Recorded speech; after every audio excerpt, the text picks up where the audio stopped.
দর্শক আসসালামু আলাইকুম, সবাইকে অনেক অনেক প্রীতি এবং শুভেচ্ছা। 17ই আগস্ট সোমবার 2026, অবস্থান আল্লাহর দান আকরাম ভাইয়ের মাংসের দোকান। এবং এই মাংসের দোকানে কোথায় দেখবো ভাই লোকটা? ধন্যবাদ। আসসালামু আলাইকুম। ওয়ালাইকুম আসসালাম। ভালো আছেন ভাই? কি অবস্থা নাসিম ভাই, কেমন আছেন? আসসালামু আলাইকুম। মেহেদি ভাইকে সালাম দিবে। অনেকদিন পরে নাসিম ভাইকে পাওয়া গেল।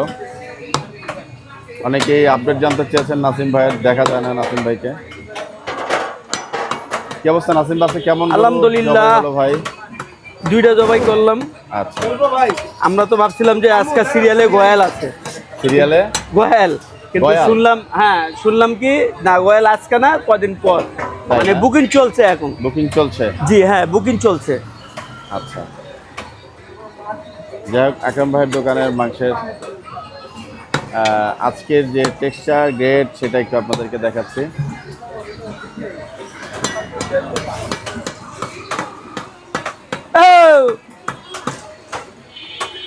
কিমার মাংস কাটছেন ভাই?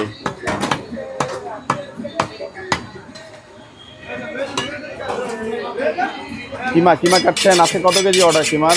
50। আচ্ছা, বাহ, চমৎকার।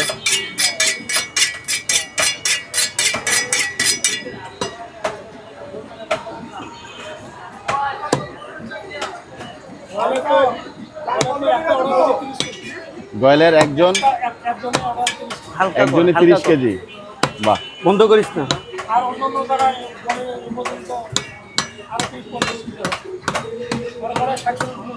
হয়ে গেছে। আচ্ছা আচ্ছা। আচ্ছা ভাই, আপনি তো বিভিন্ন হাট ঘুরতেছেন, আপনি তো সবার থেকে প্রশ্ন করেন, আমাদের থেকে প্রশ্ন করেন। জি করি। আপনি তো বিভিন্ন হাট ঘুরতেছেন, কাস্টমাররা বলে যে ভাই আপনারা দাম কেন কমাইতে পারতেছেন না? আপনি যে বিভিন্ন হাটের যে ভিডিও করেন, তা আপনারে কি বোঝা গেল? অনেক লোক তো মাল কেনাকাটা করতেছে। আমাকে প্রশ্ন করলেন? হ্যাঁ, এই প্রশ্নটা আপনারে করলাম আমি। আপনি আপনার মতামতটা কি আছে? আমি উত্তর দিবই তো। হ্যাঁ, এটা আপনি আমাকে উত্তর দেন, তারপরে আমরা কাস্টমারকে উত্তর দিব। আচ্ছা বলেন। আমি আপনাকে কিছু হাট চিত্রের ব্যাখ্যা করি নাসিম ভাই। আমি তো কথা বলবো সমসাময়িক কথা বলবো, 2 মাস 6 মাস আগের তো কথা বলবো না। হ্যাঁ, ঠিক আছে। আপনার গাইবান্ধা আর হচ্ছে কি হাট, কোথায় যেন গেলাম, চুয়াডাঙ্গা। আপনি খুব ভালো দেখেন না ভিডিও। দুইটা হাটের মাংসের যে বাজার, হ্যাঁ আমি ওটা নিয়ে আগে একটু কথা বলি। হ্যাঁ বলেন। গাইবান্ধাতে ওইখানে সটিবাড়ি হাট, রানীগঞ্জ হাট, উত্তরবঙ্গের বড় বড় হাট, ওইখানে মাংস একটা দোকানে 650 টাকা পাওয়া গেল। কেমন? আচ্ছা, ঠিক আছে। আর ভাই যখন আমি বড় বাজারে আসলাম চুয়াডাঙ্গাতে, সেখানে মাংস পাওয়া গেল, ওনারা বলছেন 800 টাকা। ক্ষেত্রভেদে অনেক সময় আমার এখন মনে নেই 850 টাকা বলেছেন কিনা, তবে 780 টাকা পর্যন্ত মাঝে মধ্যে বিক্রি করেন। এবং ওনাদের ওইখানে একটা সুবিধা আছে, ওনাদের ওইখানে হুজুর আসেন সকালবেলা, পৌরসভা থেকে একটা সিল দিয়ে যায়, হ্যাঁ, এরে নাকি বকনা নাকি গাই। আচ্ছা। এবং ওনারা জবাইটা করেন হচ্ছে হুজুর দিয়ে। আচ্ছা, অর্থাৎ ওনারা বলছেন যে কোরবানির সময় বা যে কোনোভাবে আমরা যে জবাইটা করি, এক জবাই দিয়ে ফেলে রাখি 20 মিনিট 25 মিনিট, ওনাদের কিলখানা আছে পাশেই বাজারে, সেখানে জানটা চলে যায় এবং তারপরে তারা মাংস বিক্রি করেন। দাম হচ্ছে এরকম। আচ্ছা, এবার হাটের প্রসঙ্গে আসি ভাই। হাটটা ধরেন বাংলাদেশের, দাঁড়ান। হ্যাঁ আচ্ছা, জি আমি বলেছেন জি এরকম, জি না, আমি বলতেছি তো।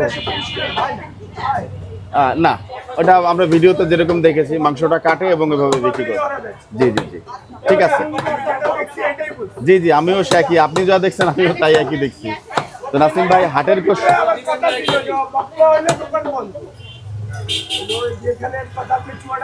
জি জি,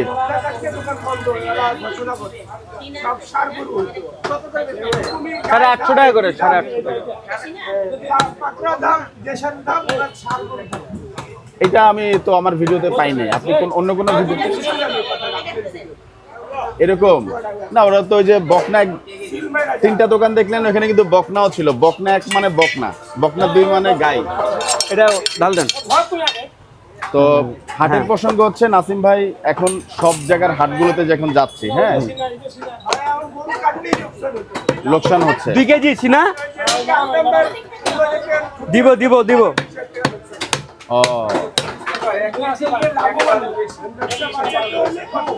জি, এখন এই যে পরিষ্কার পরিচ্ছন্নের কথাটা বলছেন, সেটা হলো যে এই দোকানে অ্যাটলিস্ট এটা এতটুকু মানুষ জানা যে এখানে মাংসটাকে সাধারণত থেকে যে পর্দা টর্দা ছাটা বা চর্বি দেওয়া হয় না, এইটা অলরেডি আমার মনে হয় যারা ভিডিও দেখেন নাসিম ভাই তারা ইতিমধ্যে জেনে গিয়েছেন।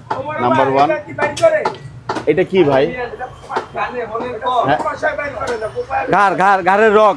ঘাড়ের রগ? হ্যাঁ, এটা রগ, এটা হলো মোটা রগ। আচ্ছা, তো একটু হাট প্রসঙ্গে বলি নাসিম ভাই। হাটের ভিডিওটা হয় কি, আমরা যখন হাটে যাই তখন হাটের মাংসের যে অ্যাকচুয়াল যে ওজন কত টাকা মন চলছে, আমরা বেশ কয়েক জায়গায় কথা বলি। সেক্ষেত্রে চুয়াডাঙ্গাতেও ওনারাও বলছেন যে 30,000-এর নিচে, বিশেষ করে এখন তো গরুর অনেক ক্লাসিফিকেশন আছে, ষাঁড় গরু, বকনা গরু, গাই গরু, 1-1.5 এদিক সেদিক। তবে মোটামুটি ষাঁড় গরু নিতে গেলে ওই জোনগুলাতেও আপনার 30,000 টাকা মনে গরুর মাংস বা গরু কিনতে হচ্ছে এখনকার বাজারের কথা বলছি। তাহলে কত করে কিনা পড়লো? 750 টাকা কিনা পড়লো ভাই। 750 টাকা। ওখান থেকে একটা মাল বা 2টা মাল আনতে গেলে খরচটা কত পড়বে একটা গরুর উপরে? এখন 1-2টা না ভাই, ওদিক থেকে যারা গরু আনেন ডেফিনেটলি আপনার ট্রাক ভরে আনতে হবে। তবে তারপরে ট্রাক ভাড়া কত আছে, তারপরে লোকের খরচটা কত আছে, এটা কোন জায়গা যায় বসবে, এই খরচটা কোন জায়গা যায় বসবে? তাহলে গরুর কেজি তাহলে কত করে পড়ে গেল, বেড়ে গেল। হ্যাঁ, তাহলে আমরা আর কি উত্তরটা আপনাদেরকে দিব বলেন? কাস্টমার যে কথাটা যে বলে যে আপনারা কিছু কমায় রাখতে পারবেন না, আমরা কি কমায় রাখতে পারি? আর এরকম পর পরিষ্কার করে দেওয়ার পর হয়।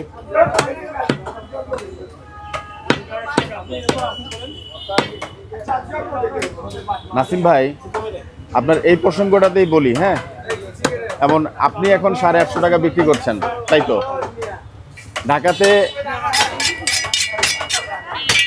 ঢাকাতে অনেক জায়গায় আমি কথা বলেছি 800 টাকা বিক্রি হয়। তবে ওই যে একটা কিছু পরিমাণ চর্বি, মানে একটু কিছু পরিমাণ, আপনাদেরকে তো অলরেডি আমরা দেখাই এই যে মোটা জালগুলো ফেলাই দিচ্ছি, পেটের চর্বিগুলো। জি জি, কত জায়গা দেখবেন ওটা পিছের সাথে অ্যাডজাস্ট থাকে। পেটের চর্বিটা যারা 800 টাকা মাংস বিক্রি করে, আমি এখন পর্যন্ত দেখি না যে পেটের চর্বি দিচ্ছে। টু বি ফ্র্যাঙ্ক, আপনাকে আমি দেখা দিতে পারবো, সমস্যা নেই। 800 টাকাও পেটের চর্বি যায়? হ্যাঁ, আপনাকে আমি দেখা দিতে পারবো, আমি তো বললাম। বলেন কি ভাই? কিন্তু দেখা দিতে গেলে তো মনে করেন আমরা আপোষে মরে যাবো, পরে মারামারি লেগে যাবে। তাহলে এটা রিস্কটা কে নিবে? এটা একটা ভালো কাস্টমার কথা নিবে না। মূল কথা হলো আসলে যার যেখান থেকে ইচ্ছা সেখান থেকেই নেক, 2 টাকা কম বেশি। আরেকটা জিনিস দেখেন, তাই তো ভাই, আরেকটা জিনিস কি মানুষ কি বলে যে সরকার এই জিনিসের দাম কমায় না কেন? আপনি একটা জিনিস যদি বেচতে যান, জি, তাহলে আপনি সরকারের কথাটা শুনবেন না আপনার কথাটা আপনি শুনবেন? সরকারের তো দোষ দিয়ে কোনো লাভ নাই। আর সরকার যদি কমে যদি খাওয়াইতে পারে তাহলে এটা বাইরের থেকে আমদানি করতে হবে। না, এখানে একটা ব্যাপার আছে, সরকারি পণ্য যদি হয় এটা সরকারের কাছেই যাচ্ছে। আবার আপনি যদি মানের দিক থেকে নিম্ন করেন, দামের দিক থেকে ঊর্ধ্ব করেন, সেক্ষেত্রে সরকারি নিয়ন্ত্রণ সংস্থা আছে, এটা তাদের বিষয়। সরকার যেমন অনেক সময় মাংস বিক্রি করেছে, মাছ বিক্রি করে, বিভিন্ন প্রজেক্ট আছে না, হ্যাঁ, তো তাদের দামের সাথে কিন্তু আপনাদের দাম মিলবে না। মিলবে না, কিন্তু আবার মনে করেন কোয়ালিটিও মিলবে না। আচ্ছা, কোয়ালিটিও মিলবে না, কোয়ালিটিও মিলবে না। এই যে এখানে মাংস বিক্রি করতো গাড়িতে, আমরা দেখছি, ওটা আপনি খাবেন না ঠিক মতো, তাই না? হ্যাঁ, আমরা যেভাবে ফালা বেচমু, জি, সরকার এভাবে পারবে না, তো হবে না, লস হয়ে যাবে, প্রজেক্টটা লস হয়ে যাবে। এখন দেখান চলে, এখন ওই সিস্টেমটা আছে। এখন মাংস দেখি না, মাছ থাকে, মাছ দেখছি। তাহলে আপনি চিন্তা করে দেখেন, এটা আমাদের মনে করেন একটা গরু লালন পালন করতে গেলে প্রচুর খরচ আছে। গরুর খাবার থেকে নিয়ে গরুর যে মানুষ যে খাটতেছে তার পিছনে তারও তো খরচ আছে। সে খরচটা তো জায়গা গরুর উপরে পড়ে যাবে। পড়ছে। আমি যদি গাবতলী হাটের থেকে একটা গরু নিয়ে আসি, জি। তাহলে মনে করেন ওই যে রাখালে 500 টাকা দিতে হবে, তারপরে হাসিলের টাকাটা দিতে হবে। তো এই টাকাটা কোথায় যায় পড়বে? তারপরে দোকানের খরচ, কারিগরের খরচ, এগুলো কোথার থেকে বের করবে? মানুষ জিজ্ঞেস করলে বলে কি যে আকরামের প্রায় লস হয়, আর লস প্রত্যেকটা কষায়রা হয়, কিন্তু একটা কি চোখের খিদা যে আমি এই ব্যবসা করতেছি, ব্যবসা করে খাবো, লস লাভ তো আছেই, দেবার মালিক উপরে, বুঝেন না? একটা মালের ভিতরে লস হবে, একটা মালে লাভ হবে, একটা মালে সেম হবে, এরকমই সব হবে। মিলিয়ে ব্যবসা। হ্যাঁ, সব মিলিয়ে ব্যবসা। তো ভাই অনেকেই যে বলে যে আকরাম ভাইয়ের দোকানে যে ধরনের ম্যান পাওয়ার 8 জন 10 জন লোক কাজ করেন একসাথে, এবং সেই অনুযায়ী আর আমি বলি, হ্যাঁ। আমার যদি বেতন যদি 1000 টাকা হইতে পারে, তাহলে এর বেতন হইব, ওর বেতন হইব 1200, 1000, 800, 700, 900 টাকা করে বেতন আছে এক একজনের। আছে।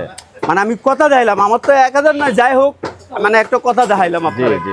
তাহলে প্রতিদিন যদি মনে করেন দোকানের আবার খরচ আছে, সব মিলায় কত টাকা যাচ্ছে? এখানে যদি 10টা লোক আছে, যদি মানে এভারেজে ধরলাম যদি 1000 টাকা করে, তাহলে কত গেল? 10,000। দোকান মুকান খরচ নিয়ে এখন ওই 10,000 টাকা কি হয় কি নিজের বাপের ঘরের থেকে না দিব এবারে? না, সেটা না নাসিম ভাই, আমার কথা ছিল যে এই যে 10 জন 10,000 টাকা খরচের কথা বললেন, এখন গরুর সংখ্যা যদি আপনার 5টা হয়, তাহলে ধরেন আপনার খরচ পড়ে গেল কম। এখন যদি গরুর সংখ্যা 1টা 2টা হয়, তাহলে তো এক গরুর উপরে বেশি হয়ে গেল। আমার প্রশ্ন, মানে অনেকেই জানতে চান যে এরকম 1টা 2টা গরুর জন্য কি এতজন লোক আসলে দরকার পড়ে কিনা? নাসিম ভাই, কথাটা ওইটা ছিল। দরকার পড়ে তো। তাই না? আপনার আজকে মনে করেন 2টা হইতেছে, কালকে 3টা হবে, ও 3টা হবে, শুক্রবার দিন মনে করেন 7টা 8টা হবে, জি। তখন আপনার এই 3টা লোক কি কভার দিতে পারবে? না, এটা ঠিক। হ্যাঁ? 3জন লোক দিয়ে তাহলে আমি যদি একদিনের জন্য যদি একটা লোককে আনবো, ওই হাজরা চাইবো কত জানেন? কইবো আমাকে 4000 টাকা দেওয়া লাগবে বা 3000 টাকা দেওয়া লাগবে। আচ্ছা, দৈনিক ভিত্তিতে গেলে তাহলে মানে হিসাবটা ভেজাল কি সব দিক আসলো? দিয়ে আছে। সব দিক দিয়ে ভেজাল আছে না, কোন দিক দিয়ে বাঁচা নাই ভাই, বুঝছেন? আচ্ছা। আগের যে লাভগুলা করে গেছে মাহাজনরা, জি। তখন মনে করেন ব্যাপারীও জানতো না, মাহাজনরাও জানতো না, গরুর দাম কম ছিল, খাদ্যর দাম কম ছিল, আনছে একটা গরু কাইটা মনে করেন অর্ধেক লাভ হয়ে গেছে। আচ্ছা। এখন আর ওই দিন নাই ভাই। ও ওই দিন আনতে গেলে ওই দিনটা আল্লাহর কাছে ইবাদত করতে হবে যে আল্লাহ ওই দিনটা আবার ফিরাও। ইনশাআল্লাহ। দর্শক, আকরাম ভাইয়ের দোকানের আগে একটা ছোট ছেলেকে চর মারলে ওই চুপ করে বাসা চলে যেত, কান্দে যেত। মা যদি জিজ্ঞেস করে কেন কেন, কয় লোকটা মারছে, তো তোর অন্যায় আছে দেখা মারছে। আর এখন যদি আপনি ওই ছোট ছেলেকে মারতে যাবেন, ওই নিজের পুরো দলটা নিয়ে আসবে, মায়ের তো দূরের কথা, মায়ের কাছে পরে যাবে, আগে ওই দলটা নিয়ে আসবে, তো আগে ওকে মাইরালেই, তাহলে সম্মানটা থাকলো কোথায়? এটা ঠিক আছে আগের মতন কিছু?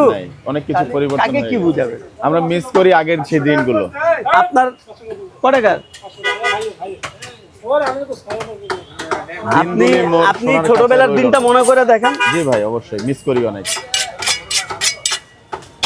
আপনি বিভিন্ন দোকানে ভিডিও করেন, বিভিন্ন হাটে ভিডিও করেন, আপনি হইলেন একটা শিক্ষিত লোক, আপনাকে তেমন একটা কথা বোঝানোর দরকার নাই আমার, আপনি সবই বুঝেন।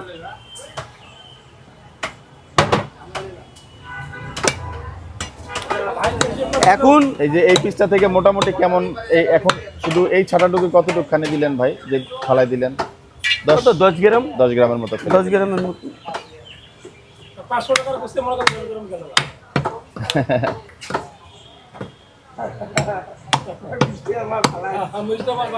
হ্যাঁ, এভাবেই ভাই যে হিসেবটা দিল সেই হিসেবে তো ঢাকা পৌঁছানি তো 800 টাকার উপরে পড়ে নাকি? যে হিসেবটা দিল ভাই, হ্যাঁ হ্যাঁ, তাহলে 800 টাকার উপরে তো পড়লোই।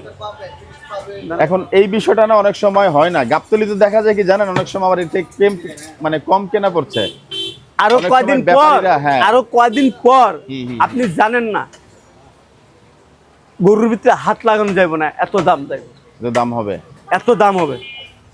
কে আপনাদের তো ইউটিউবার একটা গরু কাটছিল, কত করে কেজি বললো, এটা খবর নিছেন? না আপনারা তো সব জায়গা ভাই দাম কমাইতে পারেন না, হ্যাঁ। তা আপনি কত করে কিনে আনছেন? আপনি দাম কমায় নিতে পারলেন না, কসাইরে তো বলেন, তা আপনারটা বলেন। আপনি ওদিকে তাকান না, আমাদের টাকায় কোনো লাভ আছে? কুরবানিতে 1000 ব্যাপারী থাকে, জি কুরবানিতে 1000 ব্যাপারী থাকে, জি। সব দামের মতন বেচতে পারে না, পারে না। যে যেরকম বেচার জায়গা। আর এখানে প্রতিদিনের ব্যবসায়ী থাকে গাবতলী হাটে, আপনি ওই ব্যাপারীকে প্রতিদিন দেখতেছেন, কিন্তু কুরবানিতে কি অমুক গ্রামের থেকে অমুক হাটের অমুক জেলার মাল নিয়ে চলে আসে। নিয়ে চলে আসছে, ওই একটা গরু নিয়ে আসে, ওই বিক্রি করবে 1 লাখ টাকা, যা 10,000 টাকা কমিয়ে দেওয়া যায়। জি সঠিক। তো ওইটা বইলে তো কোনো লাভ নাই। আর কুরবানিতে তো সব হুদ্দা কাইটা দেয়, কিছু তো ফেলায় না। হ্যাঁ, গৃহস্থও থাকে। জি, তাহলে ওই যে আমদানি বেশি হয়, তাহলে ওইটার সাথে তো আসলে সার্বিক মাংসের বাজার মেলানো যাবে না। 10,000 কম হোক। আজকে যদি মনে করেন আমাদের বাংলাদেশে যদি আমদানি ওরকম থাকতো, তাহলে বিদেশে লোক 5 লাখ 10 লাখ নিজের 20 লাখ। জীবনের ঝুঁকি নিয়ে যাইতো না, 20 লাখও যায়। 20 লাখও জায়গা। তারপর ওটার ভিতরে মনে করো অনেক ভদ্র লোক, অনেকই ভদ্র, কিন্তু ওই যে ওই বেটার টাকাটা মাইরা গেছে, খবরে দেখেন অনেকের জীবন কপালে হাত রেখে জীবন কান্দা চলে যায়, কান্দি করে। টাকাও যায়, জীবনও যায়, সংসারও যায়। সবই চলে যায়। জি তাহলে যদি ওরকম কিছু করতে পারে, জি, তাহলে মনে করেন আমাদের বাংলাদেশেও মনে করেন 2 টাকা আয় করা যাবে ভাই। অনেক ধন্যবাদ নাসিম ভাই, আপনার জন্য শুভকামনা থাকলো। আজকে প্রায় এখানে 1 বছরের কাছাকাছি সময়, একটু বেশি হইতে পারে, কোরবানি থেকে শুরু করেছি। মানে মিষ্টি আসলে এই বছর আমরা ইনশাল্লাহ চাই ভাই। হ্যাঁ, আল্লাহ যদি ইনশাল্লাহ তকদিরে রাখে। আকরাম ভাইয়ের দোকানের মোবাইল নাম্বারটা একটু আপনাদের দেখিয়ে দিচ্ছি। বিশেষ করে এখন গয়াল উনি এনেছেন, এবং গয়ালের মাংসের জন্য চাইলে এই নাম্বারটাতে কথা বলে নিতে পারেন আপনারা। গয়ালের বুকিং এর মধ্যে শুরু হয়ে গিয়েছে, এবং আগামীকাল মঙ্গলবার অথবা বুধবার একটা প্রসপেক্টিভ সময় দিয়েছিলেন যে এই সময়ের মধ্যে হচ্ছে গয়াল প্রসেসিং হতে পারে। এই যে দেখেন আকরাম ভাইয়ের গয়াল, কুমিল্লা থেকে আনা সেই গয়াল দুটো দেখতে পাচ্ছেন, মাশাআল্লাহ চমৎকার। গয়াল পছন্দ? হ্যাঁ ভাই, কি আল্লাহ ভরসা, আলহামদুলিল্লাহ। গয়াল পছন্দ হয়েছে ভাই? হ্যাঁ হ্যাঁ যাক মাশাআল্লাহ। কি এটা? হ্যাঁ, গয়াল পছন্দ হয়েছে, আর কাস্টমার দেখে অনেক খুশি। তাই? হ্যাঁ, কোনটা বেশি পছন্দ, কালাটা না সাদাটা? আমার তো দুটোই ভালো লাগে। কাস্টমার যে যেটা পছন্দ করে, কেউ ইচ্ছা এটাতে নিব, কেউ ইচ্ছা ওইটাতে নিব। আপনি কাস্টমার হলে কোনটা থেকে নিতেন? হ্যাঁ, আপনি কাস্টমার হলে কোনটা থেকে নিতেন? আমি তো দোকানদার, আমি কাস্টমার না। যদি হন, আপনি তো সবসময় দোকানদার না। এটাতে 1 কেজি, ওইটাতে 1 কেজি। আরে বাহ, চমৎকার হয়ে গেল ভাই, কেউ ধন্যবাদ। মন কালা করবো না। এটা হচ্ছে কালাবাহার, এটা হচ্ছে ধলা ধলাবাহার। পাহাড়, বাহ চমৎকার নাম দিয়ে দিয়েছেন। সেই এটা হচ্ছে কালাবাহার, এটা হচ্ছে ধলা ধলাবাহার। পাহাড়, জি ঠিক আছে, অনেক ধন্যবাদ। হ্যাঁ, এলে গরুর নাম। এ জীবনে যা চেয়েছি, হুম। আজ আমি তা পেয়েছি। তুমি আমার সেই, তুমি আমার। অনেক ধন্যবাদ ভাই। দর্শক সবার সুস্থতা কামনা করছি। ভিডিওটি এখানেই শেষ করলাম, বিদায় নিচ্ছি। আসসালামু আলাইকুম ওয়া রাহমাতুল্লাহি ওয়া বারাকাতুহু। আজগর ভাই আসসালামু আলাইকুম।